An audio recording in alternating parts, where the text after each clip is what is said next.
Hello everyone, this is Taryn with Wonderfully Made Handcrafting, and today I'm working on day 10 of By the Will for God's Come Away With Me devotional. We are talking about the Lord being our shepherd today, and so we are in Psalm 23. I did some more digging and studying this morning before I did this art page, and I got this quote from Spurgeon that I really enjoyed and wanted to share with y'all. It says, "A sheep is an object of property, not a wild animal. Its owner sets great store by it, and frequently it is bought with a great price. It is well to know, as certainly as David did, that we belong to the Lord." There is a noble tone of confidence about this sentence. There is no if, nor but, nor even I hope so. But he says, "The Lord is my shepherd." And it was interesting as I was looking at these different commentaries for Psalm 23 that David doesn't say the Lord is the shepherd or the Lord is a shepherd, but he takes ownership. He is my shepherd. And also knowing that shepherds were like the lowly job, like it used to be like the youngest child of a family would be the shepherd. And to know that God stooped down to be our shepherd and humbled himself to be our shepherd and, my shepherd. And so I just thought that was really cool. So for this background, I did use that cross stitch background stamp. I really like it. And I just kind of typed out that quote by Spurgeon on this old book paper that I had. And now I'm trying to make a cluster. So I've decided to print out, you'll see it on the side because actually my app that I use, but the Blue Letter Bible app, I've pulled up the Hebrew word for shepherd. And so I'm going to use my Hebrew alpha and stamp that out on one of these little labels. Now, these are just a smidge big for the labels, like they fit, but if you have any of the extra accents or whatnot, you just have to move those letters up a little bit. I also did emboss these letters, and so now we're just gonna get that nice and shiny for just to make sure that it stands out. Basically, I didn't want it to look muted with everything.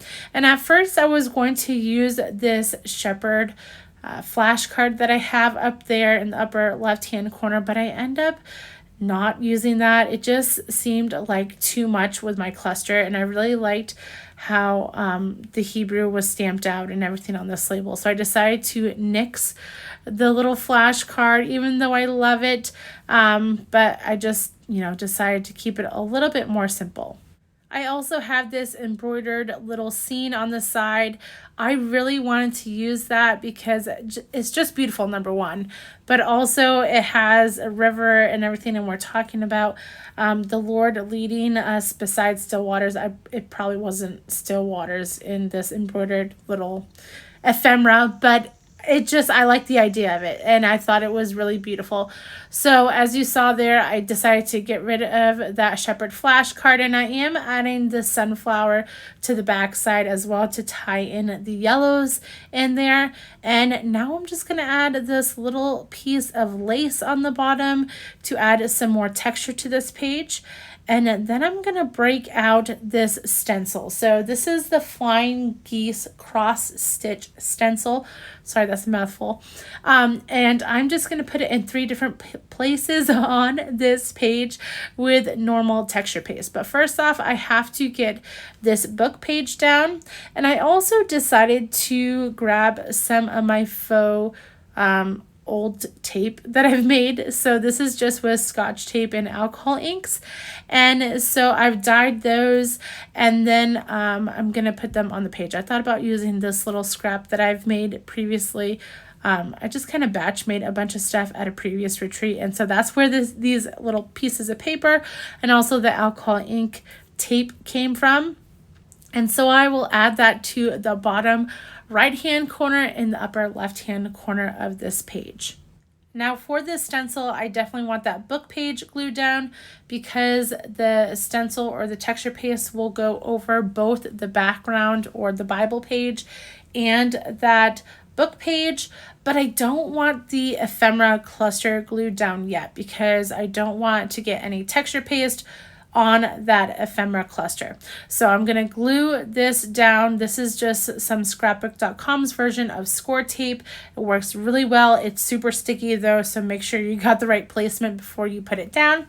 And now we're coming back to this cluster. I'm deciding to just use this bottom little triangle I have going on here, and so I'm just going to smush that through, trying not to get anywhere else, but I did get a little bit of the next triangle, but no worries because my ephemera will cover that little piece.